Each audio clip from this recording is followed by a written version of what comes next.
On today's episode, we're answering the question, no, we're not, because I'm on the wrong damn outline.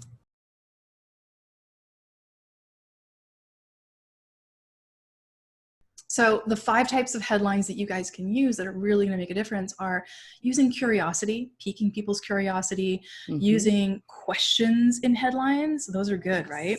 Yeah. Absolutely. And so piquing somebody's curiosity is really like, I think when you mentioned earlier the I died email subject, that's somebody trying to pique curiosity, but in a murky, muddy way. Yeah. Right? But if they had said, I just about died laughing, ... it would have had the same curiosity piquing effect without the murky, muddy. Love it. Absolutely love it, because it does tell you, oh, so this is going to be an interesting email. We're going to have a giggle, right? And it kind of sets it up for, if I want to have a giggle, I'm going to open that email, which is great. But I also want to know, like, oh, why did she just about die laughing? I got to know. Right? Love it. So the next one is that your content headline is answering a burning question.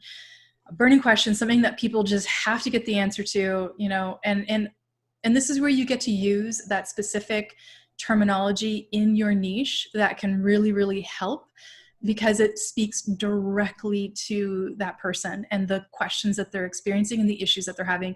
This is where you get to do the famous Allison Lex poke the bruise a little bit, right? Where you get to like answer the burning question right in the headline, correct?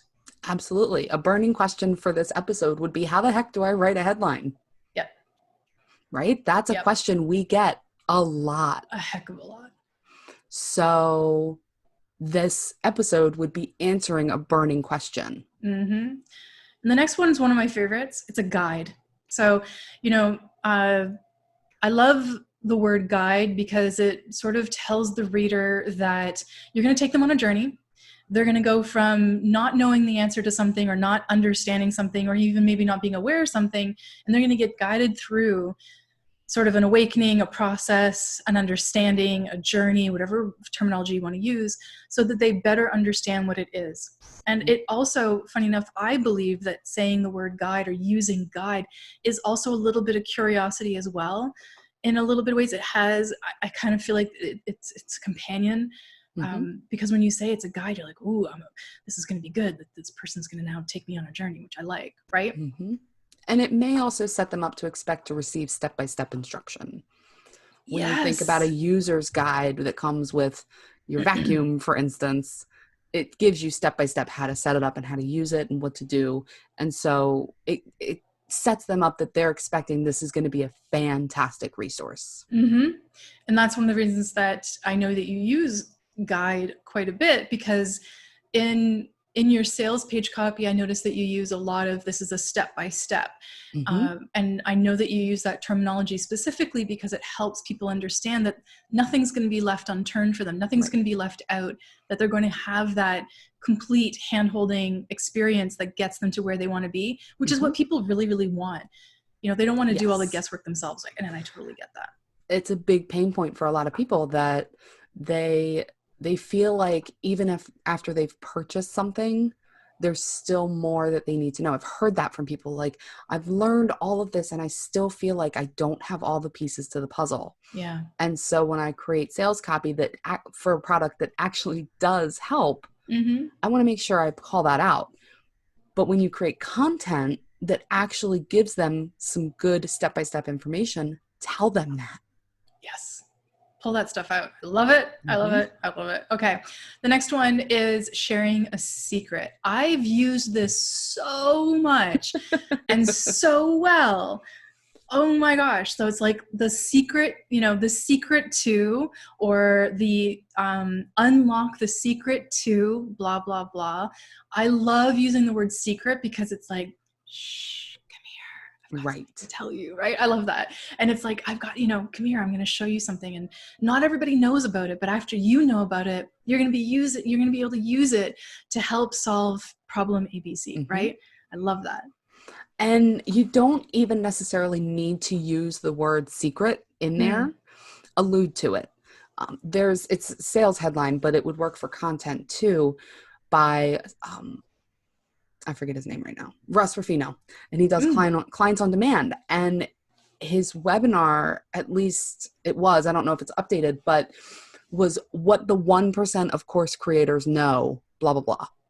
That denotes or implies secret. Mm-hmm.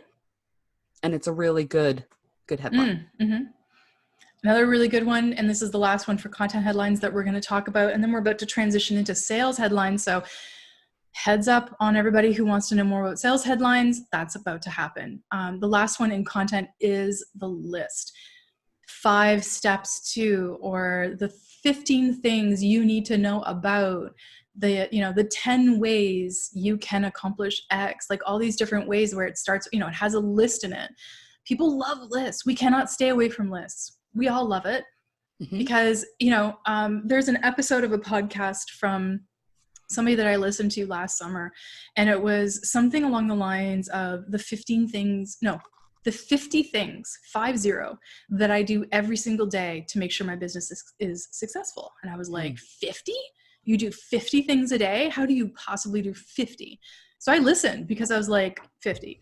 And I mean, the 50 included getting up at 6:45 in the morning, getting on the Peloton and, exercising, walking the dog, having so they were like going through the whole thing, like their entire process of their day.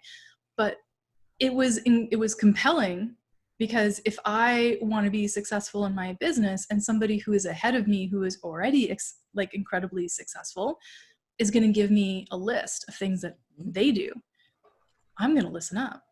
Right. And it does also work because it lets your reader know that this content is manageable. Mm-hmm. I'm not going to give you a dissertation on how to have a productive day. I'm going to give you X number of bullet points, maybe with a little explanation. Mm-hmm. And it allows us to chunk that information down, and it doesn't overwhelm us.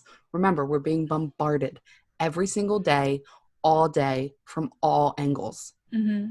And if we can help let our audience know that we're breaking this information down in a manageable, consumable way for them, that it's not going to take a lot of their mental resources to digest it, that's going to be attractive for them.